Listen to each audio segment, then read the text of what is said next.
영상을 보시기 전에 구독 부탁드리겠습니다. 영상 제작에 큰 힘이 됩니다. 오늘은 프리미어리그 8라운드 전 경기를 분석해 보겠습니다. 이번 주는 국가대표 A매치 직후라 컨디션 편차와 돌발 변수가 많습니다. 오늘 첫 경기는 포리스트와 첼시입니다. 포리스트는 최근 몇 주간 라인업 변동이 잦아 로스터 안정성 지수가 낮게 나옵니다. 측면 풀백 라인 조합이 계속 바뀌었고 세트피스 수비에서 세컨볼 정리가 매끄럽지 못했음이 데이터로 보입니다. 반면 첼시는 이선창의 자원 부재 탓에 전술 적응 손실이 있지만 하프 스페이스 점유와 역방향 침투 패턴은 여전히 강점으로 잡힙니다. 그래프 신경망 전술 점수에서는 우측 하프 스페이스에서의 연계가 특히 높게 나옵니다. 양팀 모두 장거리 이동이 없어서 원정 피로 지수의 영향은 미미합니다. 다만 A매치 직후라 고변동성 위험 지수가 살짝 올라갑니다. 이 경기는 초반에 포리스트가 강하게 압박해도 첼시의 좌우 전환과 컷백 루트가 꾸준히 기회를 만들 것으로 보입니다. 예상 득점 루트는 첼시는 컷백과 간접 세트피스, 포리스트는 전환 상황의 얼리 크로스입니다. 최종 예측 결과입니다. 승리팀은 첼시 우세이며 확률은 53%입니다. 두 번째 경기는 브라이튼 대 뉴캐슬. 빌드업 장인 브라이튼과 전환의 교과서 뉴캐슬입니다. 브라이튼은 좌측 하프 스페이스에서의 탈압박과 역방향 크로스가 강점입니다. 다만 측면 자원 일부의 컨디션과 복귀 타이밍이 변수라 전술 적응 손실이 약하게 반영됩니다. 뉴캐슬은 측면에서 중앙으로 패스를 꺾어 넣는 전환 속도가 리그 최상위권으로 나타나며 세트피스에서의 세컨볼 장악도 좋습니다. 그래프 신경망 전술 점수는 양 팀이 서로의 강점을 어느 정도 상쇄하는 모양새입니다. 둘 다 영내 경기라 원정 피로 지수 영향은 거의 없고 로스터 안정성 지수는 브라이튼이 약간 높습니다. 전술 상성상 누가 선제 득점을 하느냐에 따라 경기 양상이 크게 달라질 텐데 평균적으로는 한 골씩 주고받는 흐름이 우세합니다. 예상 득점 루트는 브라이튼은 좌측에서 반대편으로 꺾어 넣는 리버스 크로스, 뉴캐슬은 빠른 역습의 컷백입니다. 최종 예측 결과입니다. 무승부입니다. 세 번째 경기는 벌리 대 리즈 유나이티드. 벌리는 강등권 전투에서 가장 중요한 세트피스 수싸움이 아직 안정되지 않았고 페널티 지역 점유 비율이 낮아 팀 기본 전력 지수의 공격 항목이 밀립니다. 리즈는 전방 압박의 기계적 움직임과 측면 중앙 측면 재순환이 좋아 그래프 신경망 전술 점수에서 우위를 보입니다.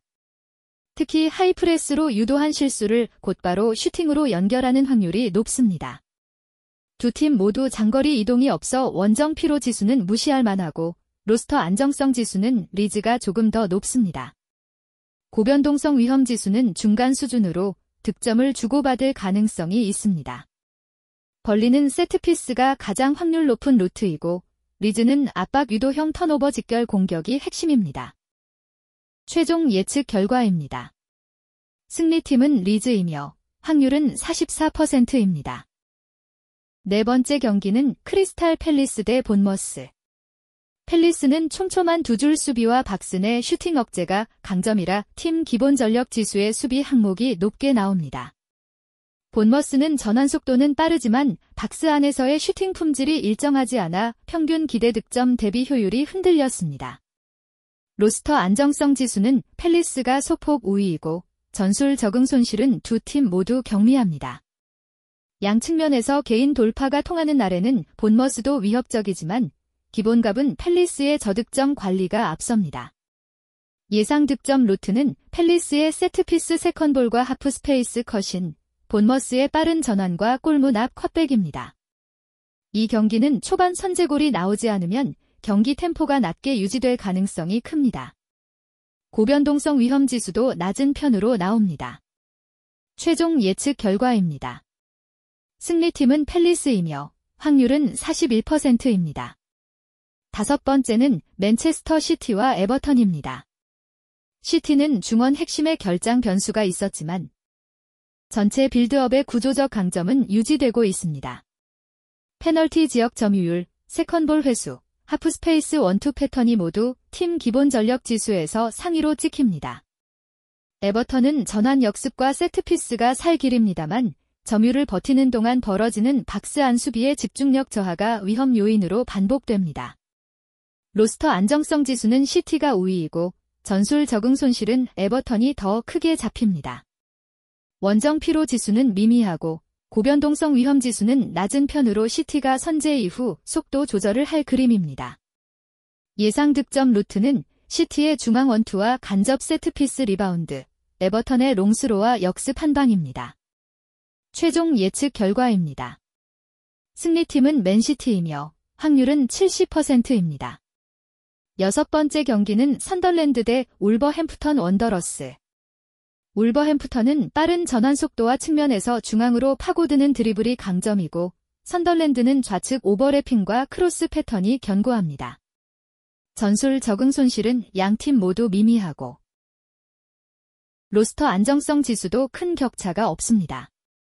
그래프 신경망 전술 점수는 울버햄프턴이 약간 앞서지만 홈 이전과 세트피스에서의 선덜랜드 대응으로 균형이 맞춰집니다. 고변동성 위험 지수는 중간 정도로 한 골씩 나눠 갖는 확률이 가장 높게 잡힙니다. 예상 득점 루트는 선덜랜드의 좌측 크로스와 니어포스트 돌파, 울버햄프턴의 역습 스루 패스입니다. 최종 예측 결과입니다. 무승부입니다. 7번째 경기는 풀럼 대 아스널.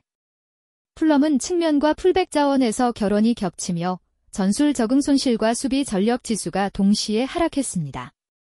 세트피스로 버티는 시간이 늘어날 수 있습니다. 아스널은 공격 이선의 일부 결장이 있지만 전체적인 전개 품질과 우측 하프 스페이스 점유는 여전히 리그 최상위로 나옵니다. 로스터 안정성 지수는 아스널이 높으며 좌우 전환 속도도 유리합니다. 원정 피로 지수는 무시 가능한 수준이고 고변동성 위험 지수도 낮아 선제골 이후 경기 관리 가능성이 큽니다. 예상 득점 루트는 풀럼은 세트피스, 아스널은 우측 오버로드 후 컷백입니다. 최종 예측 결과입니다. 승리팀 아스널 확률은 50%입니다. 8번째 경기는 토트넘 호스퍼 대 아스톤 빌라. 8번째는 토트넘과 아스톤 빌라입니다. 토트넘은 중원 수급과 이선 선택지가 줄어든 상태지만 전환 속도와 하프 스페이스 침투의 완성도는 여전히 높습니다. 전술 적응 손실은 경미로 반영됩니다. 아스톤 빌라는 공격 전개가 단순하지 않고 오버래핑 후 반대편을 찾아가는 리버스 크로스가 위력적입니다. 로스터 안정성 지수는 빌라가 근소 우위이지만 런던 원정임을 감안하면 체감 이점은 줄어듭니다. 그래프 신경망 전술 점수는 토트넘 전환과 포켓 점유에 소폭 플러스가 붙고 고변동성 위험 지수는 중간 이상으로 교환 득점 가능성이 큽니다. 예상 득점 루트는 토트넘은 포켓 침투 컷백, 빌라는 오버랩 이후 반대편으로 꺾어 넣는 패턴입니다. 최종 예측 결과입니다. 승리팀은 토트넘이며 확률은 41%입니다. 9번째 경기는 리버풀 대 맨체스터 유나이티드. 9번째는 리버풀과 맨체스터 유나이티드의 빅매치입니다. 리버풀은 최후방의 결장 이슈로 고변동성 위험 지수가 올라갑니다. 다만 전방 압박과 측면 중앙 연계는 여전히 강력하여 그래프 신경망 전술 점수가 높게 유지됩니다. 맨체스터 유나이티드는 전환 속도와 세트피스에서의 세컨볼 장악이 강점입니다. 로스터 안정성 지수는 두 팀 모두 큰 차이가 없고 전술 적응 손실은 리버풀이 약간 더 큽니다. 이 경기는 초반 압박의 성공률이 승패를 가를 확률이 높고 카드와 비디오 판독의 영향도 커질 수 있습니다. 데이터상 평균적으로는 리버풀이 한 골 차로 앞설 시나리오가 가장 빈번합니다. 예상 득점 루트는 리버풀은 전환 컷백과 세컨볼 마무리, 메뉴는 역습 스루 패스입니다. 최종 예측 결과입니다. 승리팀은 리버풀이며 확률은 49%입니다. 마지막 경기는 웨스트햄과 브렌트퍼드입니다. 웨스트햄은 세트피스 조직과 두 번째 공 횟수에서 리그 상위권으로 팀 기본 전력 지수의 전환 항목이 좋습니다. 브렌트퍼드는 수비 블록 내에서의 공중볼 대응이 준수하지만 라인 간격이 벌어질 때 중앙 흔들림이 나타납니다. 전술 적응 손실은 경미하고 로스터 안정성 지수는 브렌트퍼드가 약간 우세하지만 런던 원정 불리함으로 상쇄됩니다. 이 경기는 세트피스 한 방과 역습의 질이 승부를 가를 가능성이 크며 고변동성 위험 지수는 보통 수준으로 나옵니다. 예상 득점 루트는 웨스트햄은 코너킥과 프리킥의 세컨볼, 브렌트퍼드는 측면 전환 후 낮은 크로스입니다. 최종 예측 결과입니다. 승리팀은 웨스트햄이며 확률은 38%입니다. 도움이 되셨다면 좋아요와 구독, 알림 설정 부탁드립니다. 저는 다음 라운드에서 더 정확한 분석으로 돌아오겠습니다. 시청해주셔서 감사합니다. 단순한 승부 예측일 뿐 실제 경기 결과는 다를 수 있습니다.